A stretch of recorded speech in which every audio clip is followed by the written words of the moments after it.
Assalamualaikum warahmatullahi wabarakatuh. Waalaikumsalam warahmatullahi wabarakatuh. Waalaikumsalam warahmatullahi Alhamdulillah, semua alhamdulillah ala ni'matillah wa ala alihi wa sahbihi wa mawalah. La hawla wa la quwata illa billah. Allahumma salli wa sallim wa barik ala sayyidina Muhammadin wa ala alihi wa sahbihi wa sallam. Alhamdulillah, segala puji syukur kehadirat Allah yang telah memberikan kita banyak sekali nikmat. Salah satunya adalah nikmat sehat dan nikmat sempat, sehingga kita semua dapat kembali berkumpul di dalam suatu acara Halaqah Ramadan Virtual Series yang insya Allah dimuliakan Allah ini. Sebelum memasuki ke sesi pembicara, izinkan saya untuk membacakan CV dari pembicara kita kali ini, yaitu Bapak Hamka Maulana SPD. Beliau adalah alumni STIT Pemalang. Setelah lama berkarir di bidang industri jasa konstruksi sebagai staf procurement di sebuah perusahaan nasional di Yogyakarta, saat ini beliau mengajar sebagai guru di SMK Muhammadiyah 1 Pemalang. Baik, tanpa perlu berlama-lama, mari kita memasuki sesi pembicara. Waktu dan tempat kami persilahkan kepada Bapak Hamka Maulana. Terima kasih atas waktunya. Bismillahirrahmanirrahim.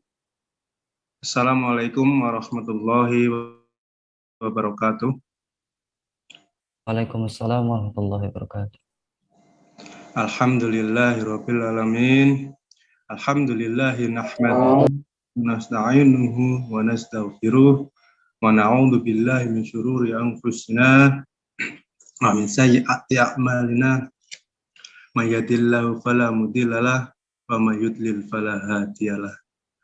Asyhadu an la ilaha illallah wahdahu la syarikalah wa asyhadu anna Muhammadan abduhu wa rasuluhu la nabiyya ba'dah. Allahumma sholli ala sayyidina Muhammad wa ala alihi wa ashabihi wa min tabi'ahu bil huda ila yaumiddin. Rabbi shrah li sadri wa yassir li amri walil uqdatan min lisani yafqahu qawli. Amma ba'd. Sebelumnya, apakah suara saya bisa didengarkan dengan baik? Bisa, Pak. Halo. Moderator. Oh iya, terima kasih. Yang pertama dan yang paling utama, sudah sepantasnya kita selalu panjatkan puja dan puji syukur kehadirat Allah Subhanahu wa Ta'ala, yang mana atas rahmat serta hidayahnya sehingga kita masih bisa bertemu, berjumpa, dan masih bisa menikmati ibadah di bulan yang penuh rahmat ini, di bulan yang suci ini, yaitu bulan Ramadan yang ke-1443 Hijriah. Dengan bersyukur dengan membaca Alhamdulillahirabbil alamin. Alhamdulillah. Dan yang kedua, tidak lupa pula selalu kita sanjungkan kepada panutan kita, pada junjungan kita, Nabi Allah Muhammad Sallallahu Alaihi Wasallam, karena adanya beliaulah Islam ini disempurnakan dari zaman yang benar-benar jahiliyah sampai sekarang ini, sampai zaman di mana kita hidup pada saat ini. Dan tidak diwafatkannya Rasulullah kecuali dalam keadaan sempurna. Islam dalam keadaan sempurna. Jadi Rasulullah diwafatkan dengan semua syariat yang sudah lengkap, dengan semua ajaran agama yang sudah disempurnakan, maka barulah Rasulullah diwafatkan. Semua sudah dicontohkan, semua sudah dipraktekkan oleh Rasulullah. Salah satunya yaitu ketika sedang menghadapi atau sedang menjalani ibadah di bulan suci, yaitu bulan Ramadan, bulan yang merupakan bulan pilihan. Karena itu di sini saya akan sedikit memberikan kisah atau memberikan sedikit kajian atau sedikit ilmu yang saya tahu, yaitu tentang adab berpuasa. Nah, di adab berpuasa ini pastinya dengan hadis yang sangat familiar, yaitu berkaitan dengan niat. Innama al-a'malu binniyat. Yaitu niat karena Allah semata. Karena segala sesuatu ibadah itu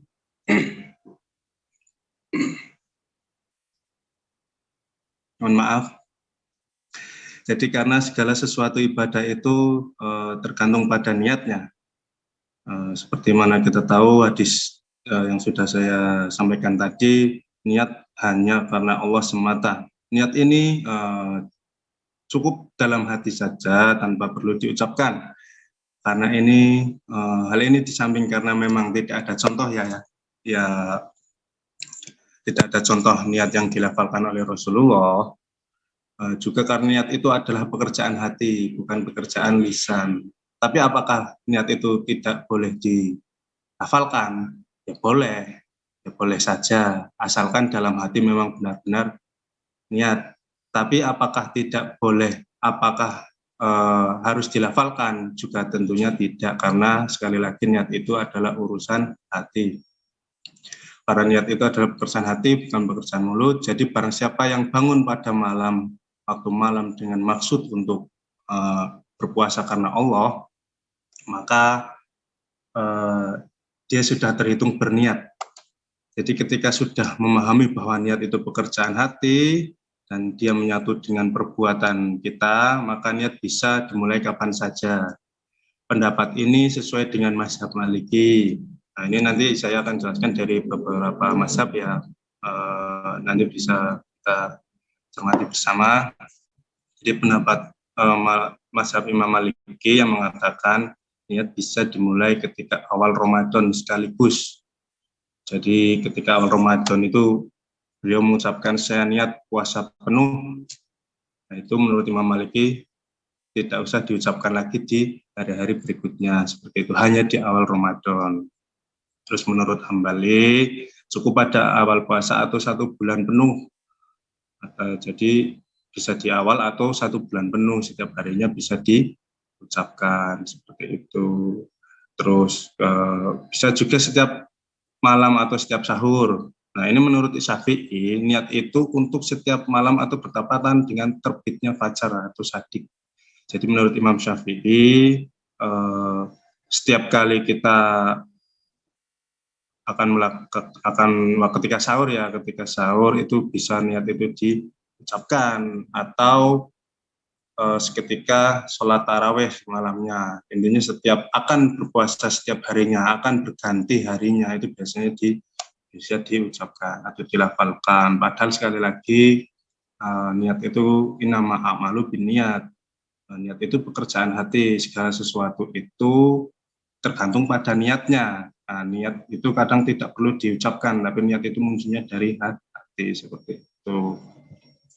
Bahkan 1 tahun, bahkan ketika ini menurut Imam Syafi'i juga, jadi ketika besok kita malam takbiran itu hari terakhir kita berpuasa, bisa kita niatkan untuk puasa di tahun berikutnya. Jadi insya Allah tahun depan saya harus dan saya mau berpuasa penuh kembali seperti tahun ini. Seperti itu juga bisa, itu sudah dihitung niat menurut Imam Syafi'i. Tapi berbeda halnya dengan puasa wajib. Untuk puasa sunnah kebanyakan ulama memperbolehkan niat pada siang hari. Karena ada riwayatnya ya, sebagaimana riwayat dari Aisyah bahwa Rasulullah SAW pernah datang kepadanya dan bertanya, apakah kamu punya sesuatu? Maksudnya makanan ya, sesuatu. Terus jawab Aisyah tidak. Maka kata Nabi SAW, kalau begitu saya puasa saja. Hadis riwayat Muslim dan Abu Daud. Dari hadis tersebut bisa kita simpulkan bahwa ketika puasa sunnah bisa kita niatkan pada waktu siang hari. Maksudnya seperti ini, misalkan satu contoh, satu kasus, dari subuh kita tidak makan dan minum. Dari subuh kita tidak melakukan atau melakukan sesuatu yang membatalkan puasa. Jadi ketika siangnya kita belum melakukan sesuatu yang menyebabkan puasa batal, terutama makan dan minum. Jadi kita bisa berniat pada siang itu juga. Itu salah satu hadis yang tadi diriwayatkan oleh Imam Muslim dan Abu Dawud. Kemudian yang kedua, ada berpuasa selanjutnya yaitu makan sahur. Sabda Rasulullah Shallallahu Alaihi Wasallam,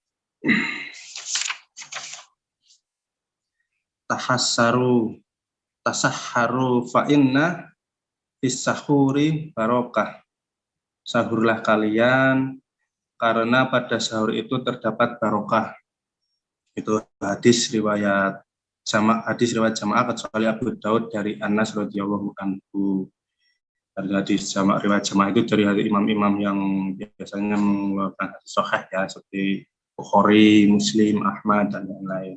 Jamaah atau biasa disering dengan hadis riwayat Imam 5 gitu. Terus waktu makan sahur itu disunahkan ya, yang paling baik menurut Nabi Shallallahu Alaihi Wasallam yaitu di akhir malam. Jadi untuk sahur, apakah tidak boleh puasa ya, tetap saja boleh. Tapi lebih baik dan disunahkan itu tetap sahur dan di akhir malam. Jadi di akhir ketika mepet-mepet waktu mau subuh itu, walaupun hanya dengan air putih. Kemudian adab yang ketiga yaitu menjauhi hal-hal yang dapat membatalkan atau mengurangi nilai puasa. Termasuk hal yang dapat mengurangi nilai puasa yaitu seperti ya yang kita tahu yang dapat mengurangi nilai puasa seperti bertengkar, terus berkata kotor dan yang lain-lain. Intinya perbuatan yang tidak Allah sukai atau yang Allah benci itu bisa mengurangi nilai puasa. Beda ya, ada yang membatalkan juga ada. Makan minum jelas membatalkan. Ada hal-hal yang membatalkan puasa, ada hal-hal yang memperbolehkan untuk berbatal puasa, ada hal-hal yang memperbolehkan untuk tidak berpuasa tapi harus diganti, entah itu dengan mengganti puasa di lain waktu, di lain hari, atau membayar dengan fidyah dan lain-lain. Itu nanti insya Allah akan ada yang menjelaskan dengan ini. Tapi sekali lagi saya kembali ke tema saya, yaitu ada berpuasa tadi. Nah, salah satu yang berlebihan juga bisa mengurangi nilai dalam beribadah puasa. Contohnya seperti berlebihan saat berwudu. Ada hadisnya. Ini berkumur secara berlebihan pada saat berwudu, kata Nabi Shallallahu Alaihi Wasallam bersabda, asbiil wudu'a wa khalil bainal asobi'i wa baligh fil istimsaqi illa ang takuna so'iman. Sempurnakanlah dalam berwudu, sela-selailah di antara jari jemari dan sampaikanlah ke dalam mulut dalam berkumur, kecuali kamu berpuasa. Hadis riwayat Imam yang 5 dari Lakid bin Sabirah. Jadi tetapi bila menyiram ke kepala, jadi kalau berkumur secara berlebihan ketika berpuasa, berkumur dalam berwudu, itu ternyata perbuatan atau salah satu perbuatan yang bisa mengurangi nilai ibadah kita, nilai puasa kita, seperti itu. Tapi berbeda halnya dengan yang menyiramkannya kepada kepala, karena Rasulullah pernah melakukan hal tersebut saat kehausan dan kepanasan di siang hari. Jadi Rasulullah memang menyiramkan air ke kepalanya seperti itu. Itu diperbolehkan dan tidak masalah, asal ya sekali lagi tidak berlebihan juga ya kan, karena Islam tidak suka yang berlebihan seperti itu. Kemudian adab yang keempat yaitu berbuka puasa dengan segera. Jadi bila waktu berbuka sudah tiba, sangat dianjurkan untuk menyegerakannya. Sebagaimana hal ini dalam sabda Nabi, la yazalun nasu bi khairin ma ajallul fitra ajilul fitra fa innal yahuda ya'ukhirun. Manusia senantiasa berada dalam kebaikan selama mereka menyegerakan berbuka. Segerakanlah berbuka karena orang Yahudi itu mengakhirinya. Seperti itu hadis riwayat hadis yang disampaikan kepada Ibnu Mas'ud itu dan Abu Daud. Jadi menyegerakan puasa itu sangat dianjurkan karena orang Yahudi itu biasanya mengakhiri dalam berpuasa. Jadi di awal puasa dan kemudian ini juga berbuka dengan yang makanan dan minuman yang manis-manis, tapi jangan berlebihan juga. Itu juga salah satu hal yang disunahkan. Karena Rasulullah mencontohkan kalau berbuka dengan kurang lebih 2 kurma. Jadi kalau nggak 1 ya 3 atau 5 tergantung kondisi pada waktu itu ya. Jadi kemudian Rasulullah sholat maghrib ketika berbuka itu dengan kurma. Tapi kalau tidak ada kurma, cukup berbuka dengan air putih saja. Jadi sekali lagi tidak mengharuskan ya sunnah itu. Tetapi lebih baiknya yaitu berbuka dengan kurma. Biasanya Rasulullah itu kurang lebih tidak kurang atau lebih dari 2 kurma, biasanya 1 atau 3 seperti itu. Selain itu, Nabi Shallallahu Alaihi Wasallam menunjukkan membaca dahabat doma'u wabtalatil uruku wasabatal ajru insya Allah, yang artinya haus telah lenyap, urat-urat telah basah, dan semoga tetaplah pahala insya Allah. Hadis riwayat Daud dan Al-Nasyai. Kemudian Rasulullah ketika berbuka juga seringkali memberikan makanan buka atau takjil ya, yang mungkin di Indonesia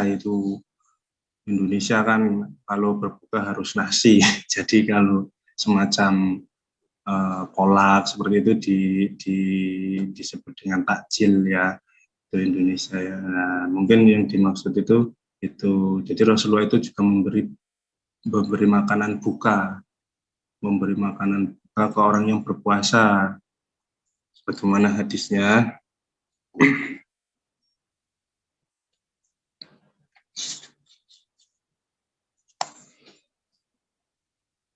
Mang fatoro so iman kana lahu mislu ajrihi ghaira annahu la yanqusu min ajris so ima syai'an. Barang siapa yang memberikan buka puasa pada orang yang berpuasa, maka baginya mendapat pahala yang sama dengan orang yang berpuasa tersebut, tanpa ada pengurangan sedikit pun dari pahala yang berpuasa. Hadis riwayat Tirmizi, Ibnu Majah, Imam Ahmad, dan Darimi. Jadi ketika kita ini luar biasanya berbagi atau bersedekah atau yaitu berbagi kepada sesama ketika bulan Ramadan. Ketika di bulan Ramadan itu luar biasa sekali pahalanya, sangat luar biasa, dikali-kalikan di luar kemampuan kita ya, maksudnya di luar matematika kita. Allah itu akan sesuai dengan janji yaitu menggantikannya. Bahkan ini saja dari hadis tersebut bisa kita simpulkan bahwa dengan memberi makan orang yang berpuasa bukan berarti kita tidak berpuasa ya, kita tetap menjalankan puasa bagi yang berhalangan ya, itu kecuali yang uzur yang sedang berhalangan, tapi tetap berpuasa. Bukan berarti memberi makan orang yang berpuasa lantas kita tidak berpuasa, bukan seperti itu.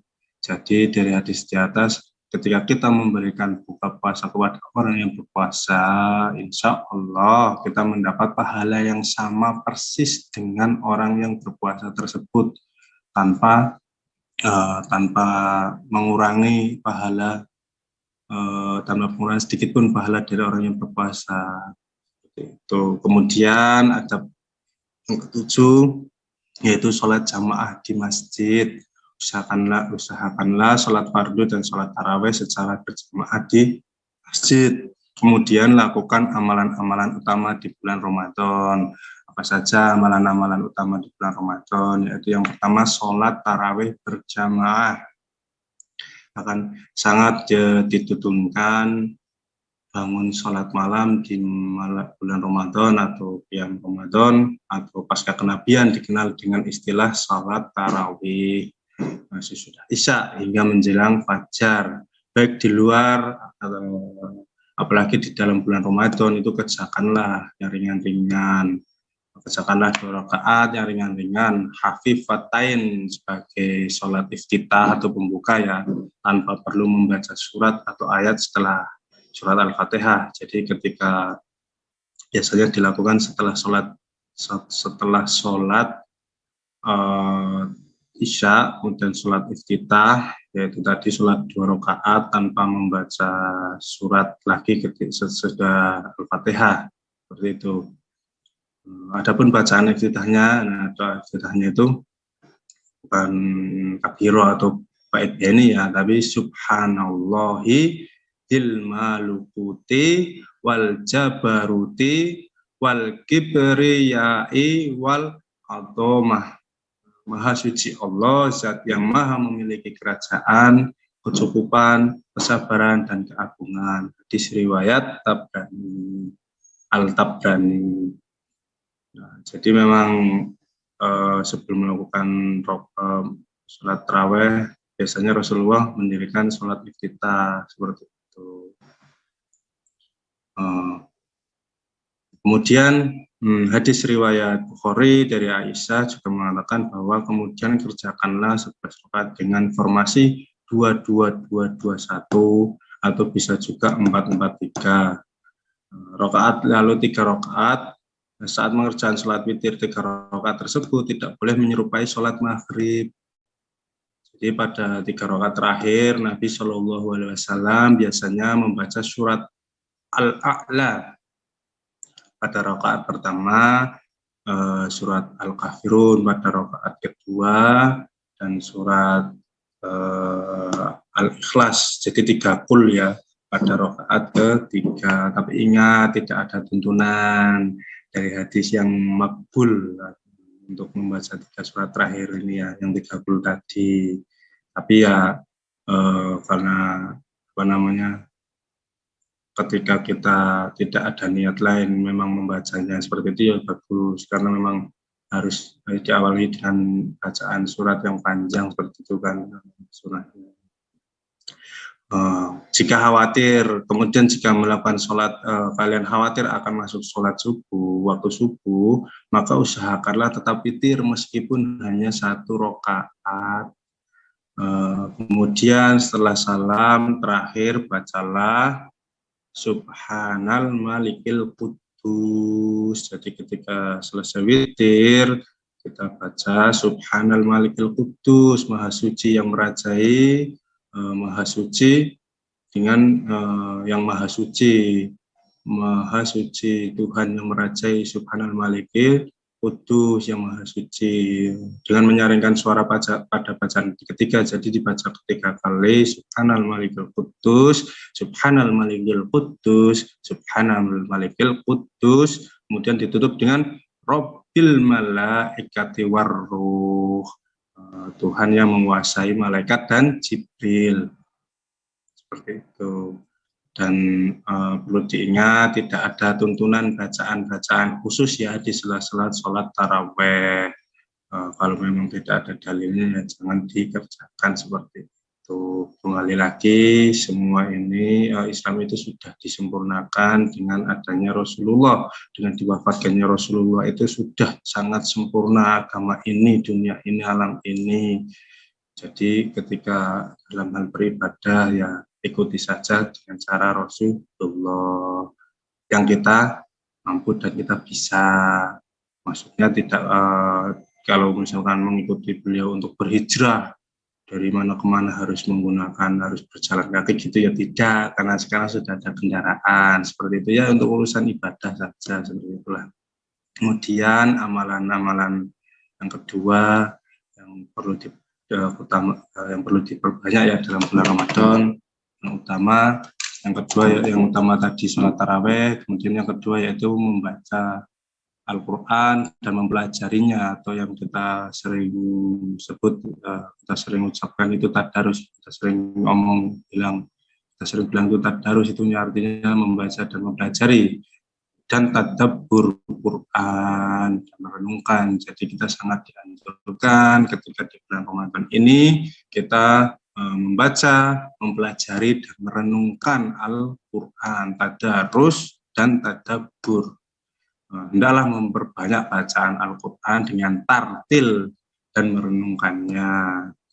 Utama sekali membaca Al-Quran dalam keadaan suci, sesudah wudhu ya diutamakan. Jadi jaga wudhu itu juga luar biasa, nanti mungkin akan ada yang membahas juga mungkin Bapak Harus setelah ini.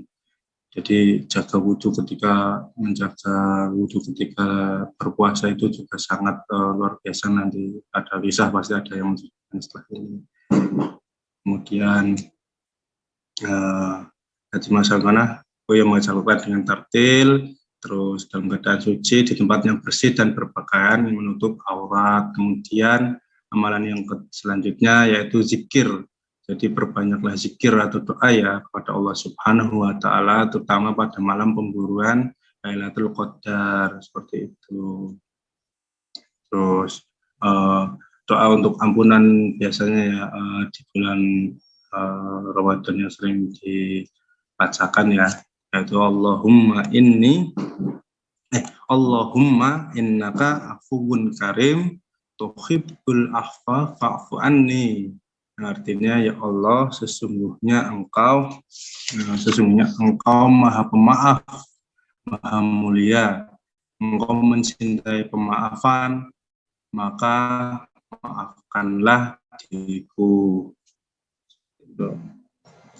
Dan perbanyak juga sedekah di bulan Ramadan, karena suatu ketika Nabi SAW ditanya oleh seorang sahabat,